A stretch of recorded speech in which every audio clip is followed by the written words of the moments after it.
Le seul problème du pouvoir dans le monde moderne, c'est de savoir quand changer le bouton dans la tête des idiots d'un problème à un autre. John et Bill jouaient aux cartes avec leur femme. Tout à coup, une carte tomba des mains de John. En se penchant pour la ramasser sous la table, il aperçut que la femme de Bill n'avait pas de culotte. Tout rouge, il sortit de sous la table et reprit le jeu. Un peu plus tard, dans la cuisine, la femme de Bill lui demanda si quelque chose sous la table lui avait plu. « Oui, ça m'a beaucoup plu, » répondit John. « Tu peux l'avoir pour $100, » dit-elle. « Bill travaille le vendredi après-midi. Et si tu viens vers 14 heures, tout ira bien. » Le vendredi, John se présenta chez elle à 2 heures, la coucha, paya $100 et s'en alla. Le soir, quand Bill rentra chez lui, il demanda immédiatement à sa femme si John était passé. « Oui, il était passé quelques minutes, » répondit à contre-cœur sa femme. « Il t'a donné $100 » demanda à nouveau le mari. « Mon Dieu, il sait tout » pensa sa femme et répondit.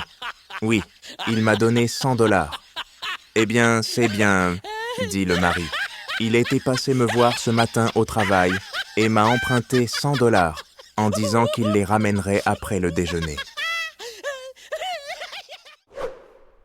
Pour réduire le nombre d'accidents, il faudrait limiter la puissance des moteurs des voitures à un niveau égal au QI de l'acheteur. Madame, je suis cet homme à qui vous avez offert un vieux veston il y a 3 mois. J'y ai trouvé 500 €. Vous voulez me les rendre? Hélas, non. Mais je suis venu savoir s'il ne vous resterait pas d'autres vieux vestons. Tu sais, mon homme a dit que s'il découvre que je l'ai trompé, il me tuera. Depuis, je ne lui raconte rien. Je l'ai déjà sauvé de la prison 7 fois. Oh là là, tu es une femme sainte et sage. Hé papa, joue avec moi à quelque chose. D'accord, jouons au ronflement. Et ça se joue comment? Moi, je ronfle dans le fauteuil. Et toi, à la table, tu dessines, tu construis des Legos, tu lis, et ainsi de suite. Et tu écoutes attentivement.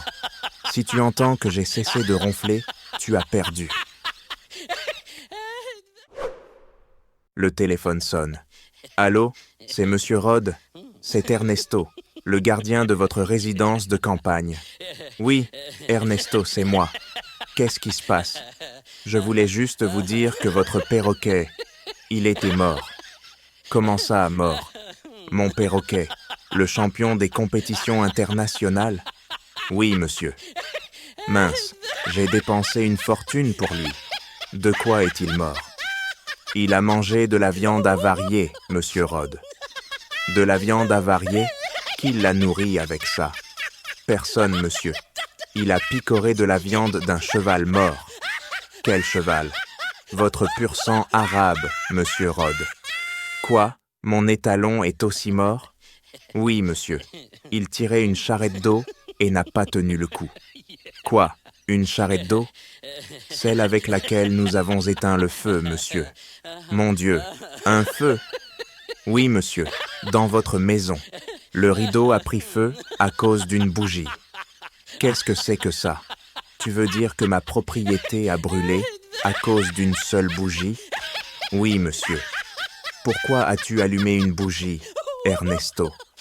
Pour les funérailles, monsieur. Quelles funérailles? Votre femme, monsieur. Elle était rentrée tard dans la nuit. J'ai pensé que c'était des voleurs et je l'ai accueillie avec votre nouveau club de golf Taylor Made Super Quad 460. Long silence. Ernesto, si tu as cassé ce club, tu es dans de beaux draps.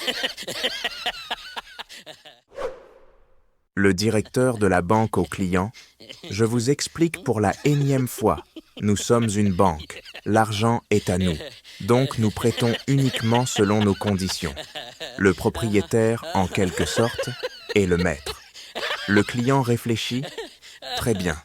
Alors je veux déposer de l'argent sur un compte. Je suis juste curieux de savoir ce que vous allez me raconter sur les conditions. L'argent est à moi, après tout.